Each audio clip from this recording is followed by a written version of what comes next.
그런 발상을 한 후에 내가 버클리대에 간 겁니다. 그 사이에 한국에서는 정택이, 임재경, 임병주 등이 해직자들을 모아서 창간 준비를 시작했어. 그러나 김정한 선생이 고사를 했기 때문에 그 다음으로 송건호 씨 쪽으로 간 것입니다. 버클리대에서 돌아와 보니까 안국동의 사무실을 빌려서 상당한 정도까지 진전이 되었더군. 그렇게 해서 그때부터 나는 한양대학교에서 근무하면서 신문사 운영에 참여하게 됐지. 1988년 5월 15일 마침내 한겨레가 창간되었다. 리영이는 논설 고문과 이사직을 맡았다. 이날 윤정기에서 갓 인쇄되어 나온 창간호를 펴던 리영이는 창간 주역들과 더불어 환한 미소와 함께 감격의 눈물을 흘렸다. 일면 백두산 천지 사진 옆에 창간사가 실렸다. 우리는 떨리는 감격으로 오늘 이 창간호를 만들었다. 이 신문은 오로지 국민대중의 이익과 주장을 대변하는 그런 뜻에서 참된 국민신문임을 자부한다. 결코 어느 특정 정당이나 정치 세력을 지지하거나 반대하는 것을 목적으로 하지 않을 것이며 특정 사상을 무조건 지지하거나 반대하지 않을 것이며 시종일관 이 나라의 민주주의 실현을 위해 분투 노력할 것이다. 네, 이게 당시 사진입니다. 1988년 5월 15일 민주시민의 염원을 담고 마침내 윤정기에서 막 나온 한겨레 창간호를 받아들고 좋아하는 리영이와 성유보 초대 편집위원.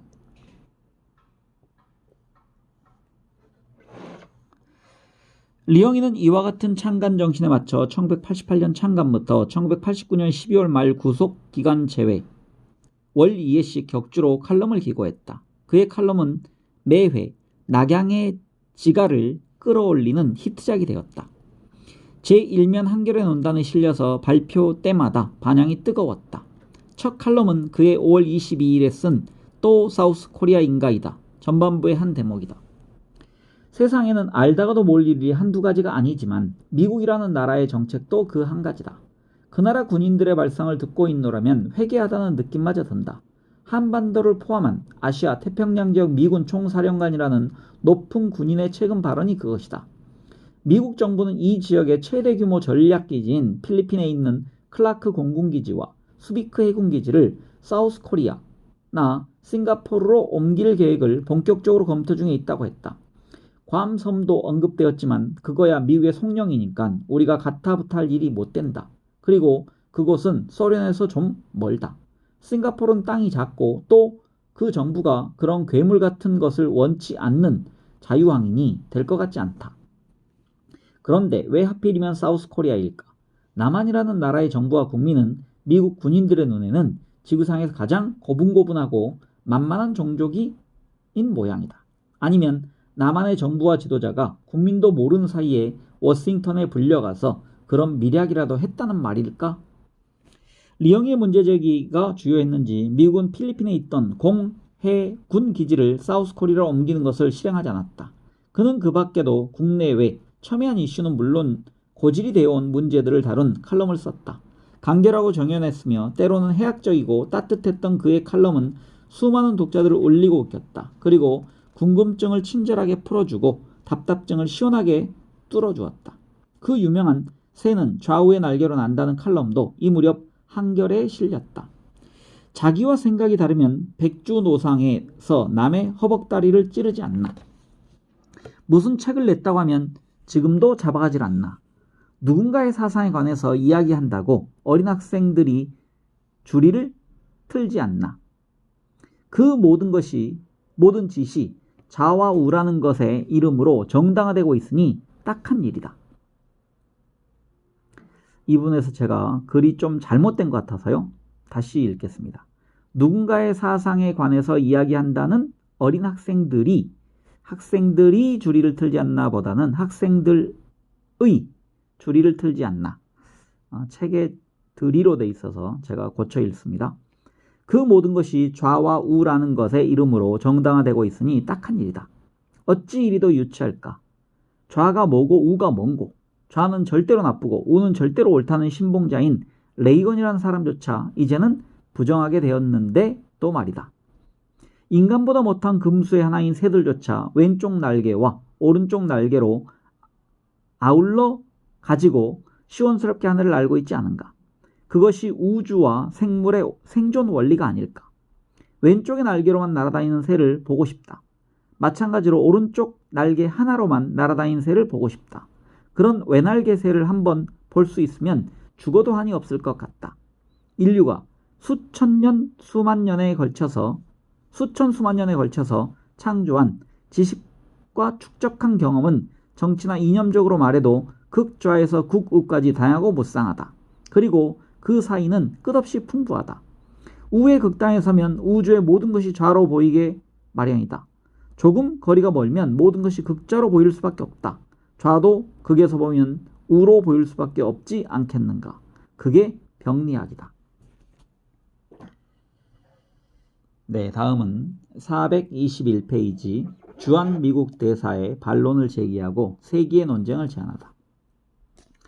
리엉이는 1988년 우리 분단사에서 아주 중요한 논쟁을 벌였다. 그것도 리엉이가 노상 말해온 일본의 과거 조선 총독과 다름없는 주한 미국 대사와 가진 논쟁이었다. 릴리 대사가 동아일보와 가진 인터뷰 1988년 5월 27일에서 미군 광주 학살에 책임이 없다. 전두환 군부 정권의 행위와 미군 아무런 관련이 없다고 한 발언이 발단이 되었다. 당시 학생들이 잇따라 미 문화원 점거 농성을 벌이고 반미 주장이 증폭하던 시점이었다.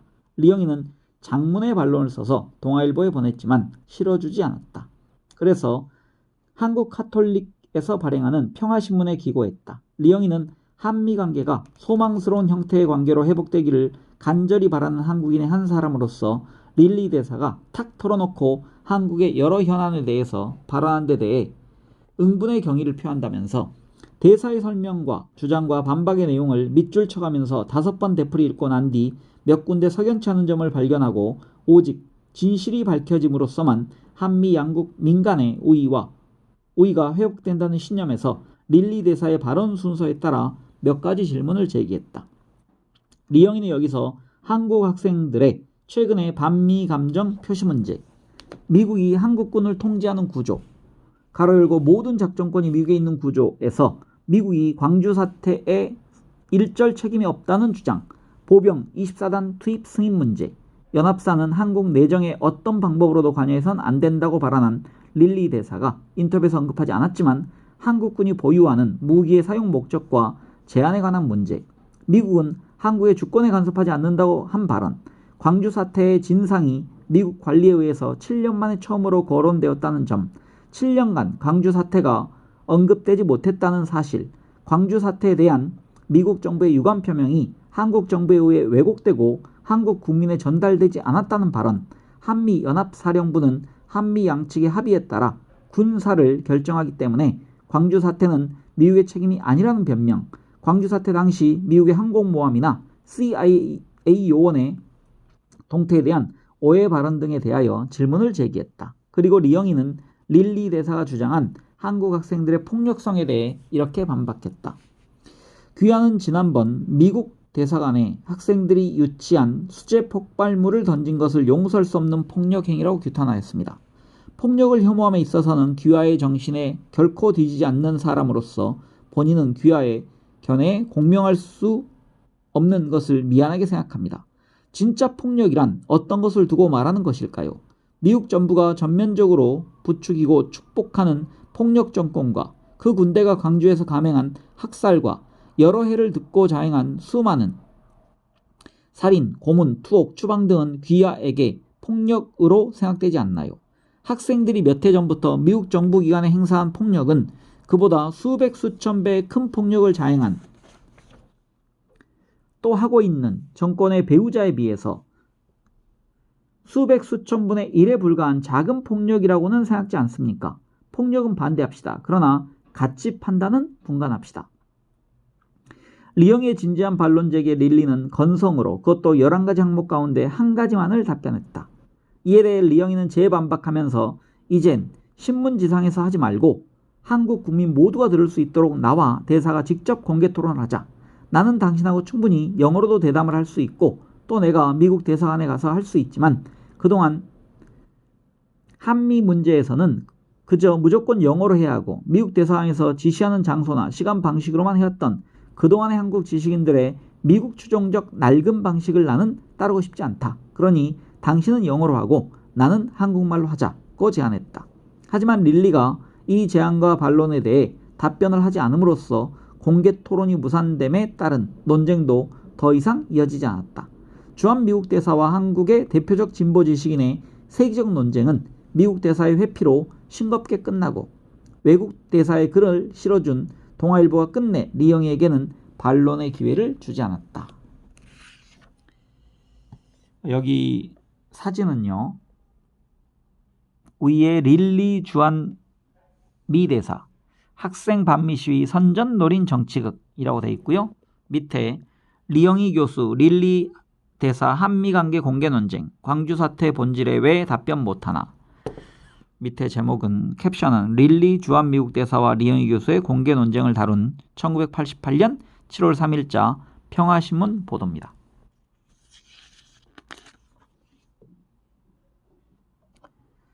(425페이지입니다) 남북한 전쟁 능력 비교 연구로 또 하나의 우상을 깨다. 리영의 많은 저작을 펴낸 한길사는 1988년 9월 사상의 대중화를 위하여라는 깃발을 내걸고 월간 사회와 사상을 창간했다. 창간사에서 월간 사회와 사상은 역사적 변혁의 한가운데에 서려고 한다. 민족 구성원 개개인의 해방된 삶을 보장하고 민족 공동체의 평화적이고 주체적인 삶을 담보하는 통일을 이루기 위한 개인적 집단적 조직적 운동의 사상과 이론, 실천적 전략과 합리적 방안을 모색 매개하는 열린 마당으로 월간 사회와 사상은 존재할 것이다. 현 단계에서 민족 문제는 이 잡지의 가장 중요한 주제가 될 것이라고 밝혔다. 이 잡지는 현 단계 민족 통일 운동의 실천 전략을 특집으로 꾸며 문익환, 김대중, 오충일, 남재희, 김낙중, 김중기의 통일 방안을 소개하고 남한의 통일 정책과 통일 운동 이종석, 북한의 통일 전략 통일 방안 김남식, 88년 여름의 조국 통일 운동 윤석인 등을 비중 있게 소개했다. 하지만 창간호의 으뜸은 단연 리영이의 남북한 전쟁 능력 비교 연구, 한반도 평화 토대의 구축을 위한 모색이라는 장문의 연구 논문이었다. 리영이 교수의 통일 강자 1이란 꼭지 제목으로 보아 첫 연재인 이 시로는 1988년 8월 4일 국회 통일정책특별위원회가 주최한 8.15 남북학생운동에 관한 공청회에서 발표한 내용을 보완한 것이다. 이 논문이 발표되면서 리영이는 또 한 차례 파문에 휘말린다. 당시 어떤 군사 전문가도 상상할 수 없던 냉전 이데올로기에 대한 비판으로 쓴 글에 대한 정부는 물론 보수 수구 세력의 음해는 도를 넘었다. 리영이는 우리 사회에서 지난 30여 년간 진지한 이론적 실증적 검토에 노력 없이 또는 허용되지 않는 까닭에 일반적 믿음처럼 고착화되어버린 북한의 전쟁 감행론, 즉 남침 전쟁론을 분석적, 실증적 방법으로 그리고 비판적으로 검토하려는 목적에서 시도한 것이다. 그리고 가능하면 어떤 결론이 도출되기를 희망한다는 그 동기를 밝혔다. 이 글은 북한의 군사력 우위라는 허위의식에 사로잡혀서 불신과 증오와 대결을 재생산하는 우리 사회의 실체를 분명히 인식할 수 있게 하였다. 80년대 후반부터 지금에 이르기까지 통일운동과 평화군축운동을 하게 하는 논리적 근거가 되었다. 리영이는 이 글에서 북한이 국지전이 아닌 전면전, 즉 전전선에 걸친 장기간의 전략적 공격작전을 전개할 경우를 상정하면 전쟁 이론의 일반적 준거로서 6가지 요소를 검토해야 한다고 전제하면서 북한이 남침 전쟁을 구상하거나 준비하거나 계획한다면 이 6가지의 치밀한 검토에서 모두 남한에 우월하다는 확증이 있어야 할 것이라고 주장했다. 1. 개전의 시점에서 현재적으로 보유하는 군사력이 남한의 그것에 비해서 우세여야 한다. 2. 단기적 속전 방식으로 승리를 기대하려면 공격군, 즉 북한군은 병력, 화력, 기동력 등 종합전력이 수비군, 즉 남한군의 그것에 비해서 최저 두세 배가 되어야 한다. 3. 상당한 시간에 걸칠 것으로 예상되는 지구전 또는 장기전을 계획할 경우에는 전쟁 과정에서 군사력으로 전환, 투입될 국가의 총자원, 가로 열고 민간 부분 자원, 능력, 가로 닫고,가 남한의 그것보다 월등 우월해야 한다. 4. 전쟁 당사자 쌍방과 관련된 현 시점에서의 그리고 가능한 예상할 수 있는 전쟁 기간 중의 국제적 조건과 환경이 유리하다는 확신이 있어야 한다. 5. 승리를 확신한다 하더라도 그 전쟁 행위의 결과로 예상되는 또는 사전 계산된 전쟁 피해를 상쇄하고도 남을 만큼 전쟁으로 달성하고자 하는 목적의 가치가 우월해야 한다. 즉, 북한이 전쟁을 기도한다면 그 결과로서 북한이 예상 기대하는 통일의 형태가 북한뿐 아니라 남한까지를 합친 한반도의 전쟁 파괴 피해와 그 장기적 복구 건설에 소요될 희생의 양보다 월등한 가치를 지닌다는 확신이 있어야 한다. 위의 5가지 조건을 무릅쓸 각오와 그 계산 위에서도 전쟁을 하려는 의지가 있어야 한다. 그러나 전쟁 의지는 1부터 5에서 우월할 때만 보강되고 그 반대일 때는 약화된다. 리영이가 미국, 일본, 영국 자료 등을 섭렵하여 이 연구 논문을 쓰게 된 데는 까닭이 있었다. 역대 군부 독재 정권과 그 권력 기반인 광적인 각종 극우 반공 세력이 그들의 영구 집권을 위해서 북한의 군사적 우월성을 부당하게 과장하여 고의적으로 대북한 공포, 불안의식을 조성하던 괄호 열고 누구나가 그렇게 믿고 있던 가로 닫고 시기에 그들의 주장이나 선전이 진실이 아님을 논증하고자 했다. 한국에선 처음으로 나온 공개적인 연구 결과였다. 이 논문이 발표되면서 사회 공론이 비등해졌다. 국방부는 정부 수립 이후 처음으로 국방백서를 발간하여 남한 군사력의 질적 우위와 전쟁 수행 능력 우위를 시인하기에 이르렀다. 이로써 북한의 남침 위기론이라는 독재 세력이 반세기 동안 정가의 보도로 휘두르며 정치에 악용해온 또 하나의 거대한 우상이 심각한 상처를 입었다. 뜻밖의 일도 일어났다. 성동구 화양동 리영의 집 대문 안쪽에 어느 날 국방부와 각 군의 연구반, 안기부 등 군사정보관계기관의 전문가들이 만든 북한 전쟁 수행 능력에 관한 최종 보고서가 밀봉된 채 던져져 있었다. 고급 비밀의 도장이 찍혀있는 기밀 문서였다. 리영이의 연구 논문에 공감한 군이나 정부 내에 있는 인사가 몰래 보내준 것이다. 리영이는 이 논문이 예상과는 달리 큰 파문 없이 지나갈 무렵 한 신문사와의 인터뷰에서 소회의 일단을 밝혔다. 당국에서 논문 발표 이후 반응이 없는 것으로 알고 있습니다. 특별한 이유가 있다고 보십니까? 저는 제 생각을 발표했습니다. 이제 관계당국이 반론을 내놓고 비판해야겠지요. 무조건 답변 안 하겠다. 발표할 거 없다. 민간에서 나오는 의견에 대해 일일이 언급하지 않겠다고 한다면 글쎄요. 이번 논문이 충격적인 내용을 담고 있는 만큼 그에 대한 반대 의견도 비등합니다. 저도 신중을 기해 엄격한 자료를 선택했습니다. 그러나 100% 옳다고 보지는 않아요. 어떤 개인도 당국도 100% 정당성을 독점할 수 없잖아요. 만약 그렇다면 학문적 오만이고 인간적 교만이지요. 내 이 조그만 노력에 대해 당국에서도 비판 자료가 나와야 합니다. 인정해 줄 수도 있겠지요. 논리적으로 이성적으로 비감정적으로 서로 이야기해야 합니다. 후배들도 어려움이나 위험을 무릅쓰고라도 연구를 해줬으면 좋겠고요. 기다리겠습니다.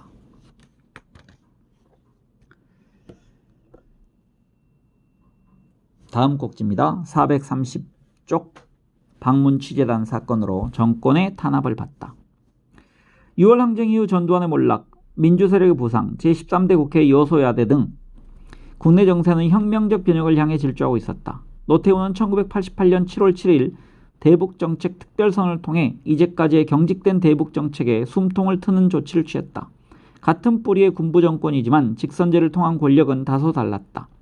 오공청문회가 열리고 정권 실세들의 비리가 고구마 줄기처럼 드러나 전두환 측의 측근, 친인척이 속속 구속된 데 이어 11월 23일에는 전두환 부부가 대국민 사과를 발표하고 강원도 백담사로 유배되었다. 해가 바뀌어 1989년 2월에 정부는 동구 공산국가 중 처음으로 헝가리와 국교를 수립했다. 이 무렵 전민련, 가로 열고 전국 민족민주운동연합, 가로 닫고가 발족하고 정주행 현대그룹 명예회장이 한국 기업인으로선 처음으로 북한을 방문했다. 이어서 3월 20일 작가 황석영의 방북, 3월 25일 문익환 목사의 방북, 6월 27일 서경원 의원의 방북, 6월 30일 전대엽 대표 임수경의 제3국을 통한 평양 청년 학생 축전 참가 등이 이어져 남북 화해의 물꼬가 트이는 듯 싶었다. 국제적으로는 소련의 와해로 동서냉전구도가 무너지면서 화해 개방의 기운이 감돌았다. 한반도의 해빙 무드도 이와 같은 국제정세의 흐름을 타고 일어난 변화였다. 리영이는 1988년 8월 30일 오랜 동지이자 학우인 임재경과 반핵, 핵 위기의 구조와 한반도, 약칭 반핵을 편저로 출간했다. 핵 문제를 다룬 보기 드문 이 책은 반핵의 요구, 다니엘 엘즈버그, 문명의 마지막 단계인 절멸주의에 대한 단상, E.P. 톰슨, 레이건의 십자군 원정, 베르너 플라하, 유럽에서의 초강대국들의 승부, 알바 미르달, 한국전쟁과 원폭투하, M. 카우고, D.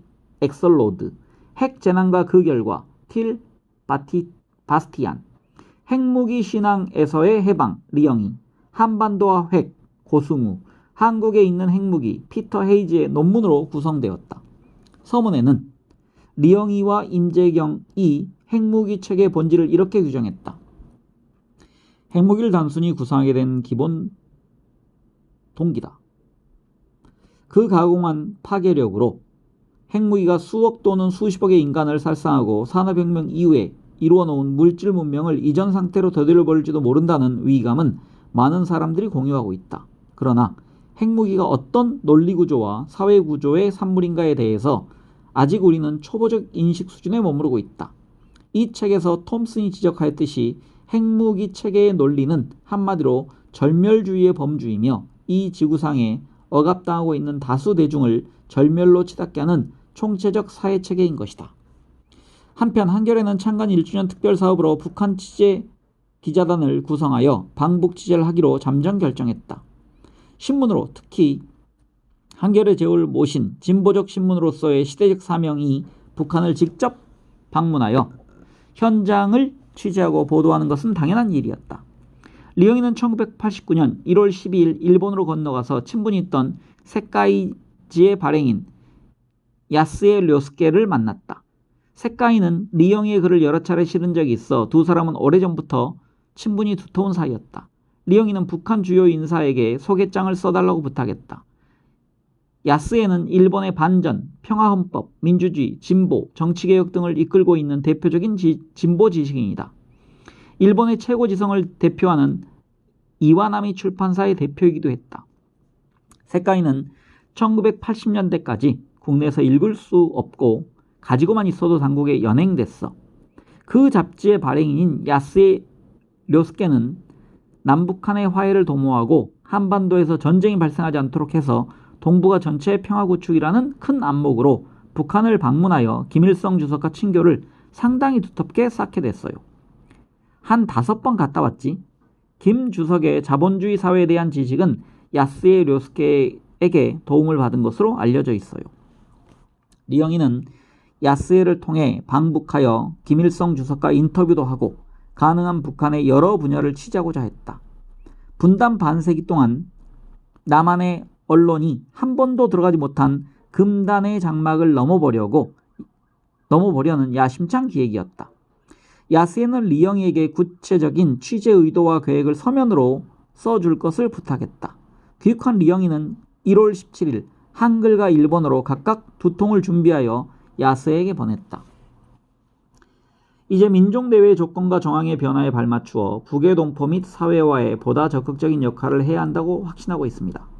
북의 당 정부에 일정한 책임 있는 분들과 면담이 수락된다면 논설위원급을 단장으로 하는 취재기자단을 인솔하겠습니다. 바람직한 것은 남북한 간에 전개되는 상황 변화의 종합적이고 전반적 방향과 정책의 이해 촉진을 위해서 존경하는 김일성 주석 각하와 잠시라도 직접 대화하는 귀중한 시간을 허락받는 것입니다. 그러나 방북 취재 계획은 미수에 그치고 말았다. 정보기관이 이를 탐지하고 리영의 집을 수색하여 문건을 압수하였다. 당국은 존경하는 김일성 주석 각하라는 대목을 문제 삼았다. 면담을 허락받으려는 상황에서 상대의 감정을 해치지 않도록 북한이 쓰는 공식적인 의존용어를 쓰는 게 당연하다고 리영이는 생각했다. 그런데 이 대목을 수사당국은 물고 늘어졌다. 리영이가 도쿄에서 야스에와 만난 동안 문익환 목사가 일본 거주, 통일운동가 정경모를 통해 방북을 준비하고 있었다. 그러나 리영이는 이 같은 사실을 전혀 모르는 상태에서 야스에와 정경모를 만났지만 이들은 그 같은 사정을 기뜸해주지 않았다. 보안 때문에 그랬을 터였다. 그리고 귀국하여 야스의 답신을 기다리고 있었다. 3월 들어 황서영과 문익환의 이딴 방북 사건으로 공황정국이 조성되고 한겨레는 상황을 예의주시하고 있었다. 그러던 중 4월 14일 새벽 공안 합동수사본부는 방북 취재계획과 관련 리영희를 자택에서 전격 구속했다.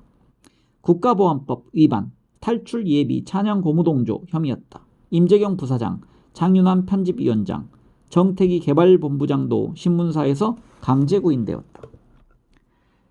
공안 합동수사본부는 리영희가 한겨레 취재단의 방북 취재를 성사시키기 위해 정부와 사전협의 없이 친북 인사인 야스예에게 편지를 보내는 행위 등이 반국가단체의 수계를 찬양, 고무하고 반국가단체 지역으로 탈출 예비 음모했으므로 국가보안법 6조 5항에 저촉된다고 몰아세웠다.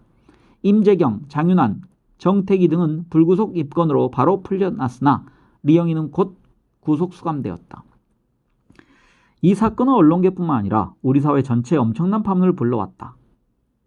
리 논설고문 연행으로부터 무기한 밤샘 농성에 들어간 한겨레 신문사에는 지지와 성원을 표하려는 시민들의 발걸음이 끊이지 않았다. 시민들은 우유 달걀을 사오기도 하고 성금을 보내오기도 했다. 한겨레 광고라는 또다시 격려 광고로 거대한 물결을 이루었다. 이 사건은 법조계와 학계에서 논쟁을 불러일으켰다.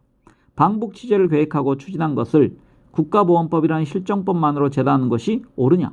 그것은 언론 자유에 대한 심각한 침해가 아니냐는 논쟁이었다. 리영희는 이번에도 어김없이 안기부로 끌려가 조사를 받았다.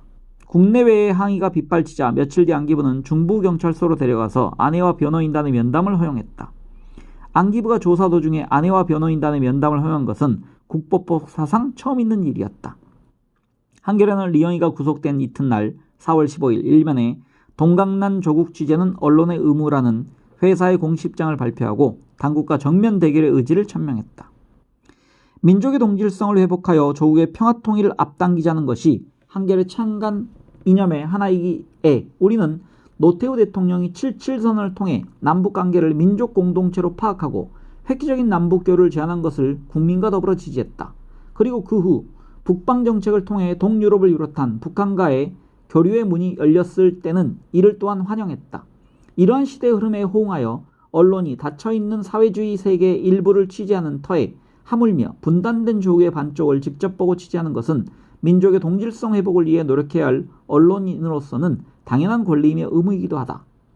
민족의 동질성을 되찾기 위해서는 북한의 현실을 바로 알려야 하였기에 동유럽의 여러 나라는 취재하면서도 정작 한 민족인 북한을 취재하지 않는 것은 언론인으로서의 부끄러움이라 보았기에 우리는 다른 언론사와 마찬가지로 북한을 방문 취재할 수 있는 기회를 갖고자 하였다. 그리고 5월 15일 창간 기념일을 맞아 그 특집으로 동족의 삶에 대한 보도를 실을 수 있게 되기를 희망했다.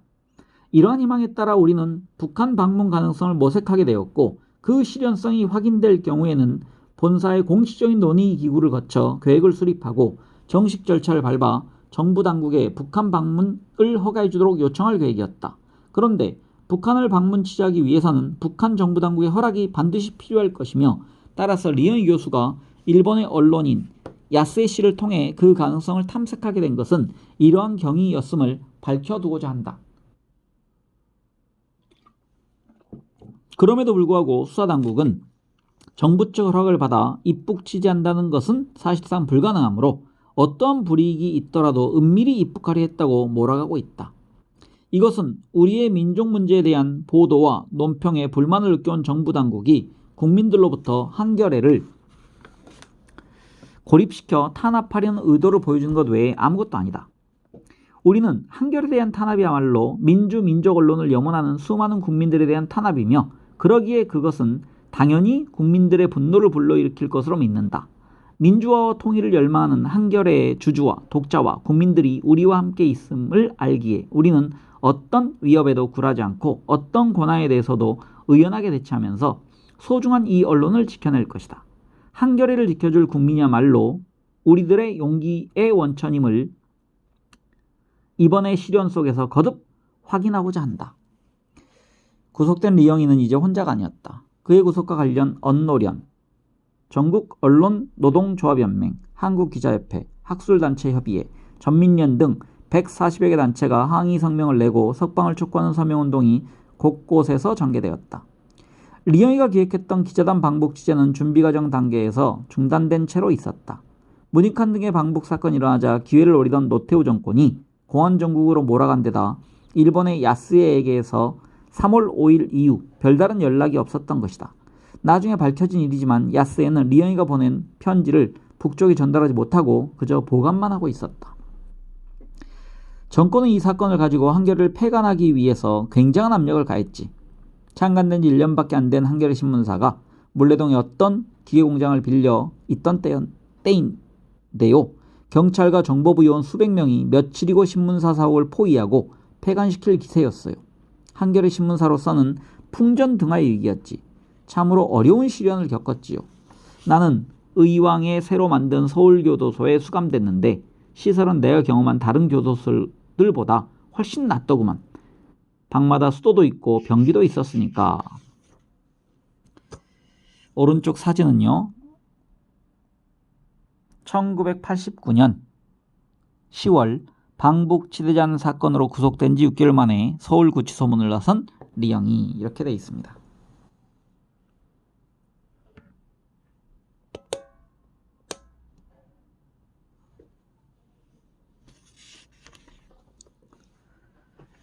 리영이의 첫 재판은 구속 82일 만인 7월 15일에 열렸다. 이날 수갑과 오랏줄에 묶인 채 법정에 나타난 리영이를 향해 법정 안팎을 가득 메운 200여 방청객들은 뜨거운 박수를 보냈다. 리 논설 고문은 모두 진술을 통해 이 재판은 본인 한 사람만 피고인석에 앉은 것이 아니라 국가보안법 등 현행 법 체계와 이 민족의 민족화의 정책, 통일 의지 등이 통틀어 피고인석에 앉혀진 재판이라고 한 뒤 방청석엔 자유민주주의의 원칙과 정신, 민족정기와 법정의가 증인으로 임하게 될 것이라고 말했다.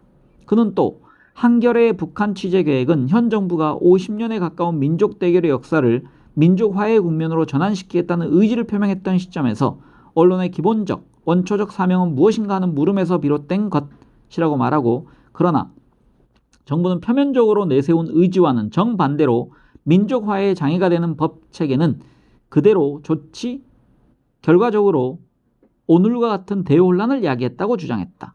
그는 이어 자유민주주의 사회의 진정한 언론인이 직업적 사명으로 여기는 것은 1차적으로 법률이기에 앞서 진실을 추구하고 보도하는 것이라며, 특히 한겨레는 이러한 사명을 영원히 거부할 수 없는 십자가를 스스로 지고 있다고 말했다.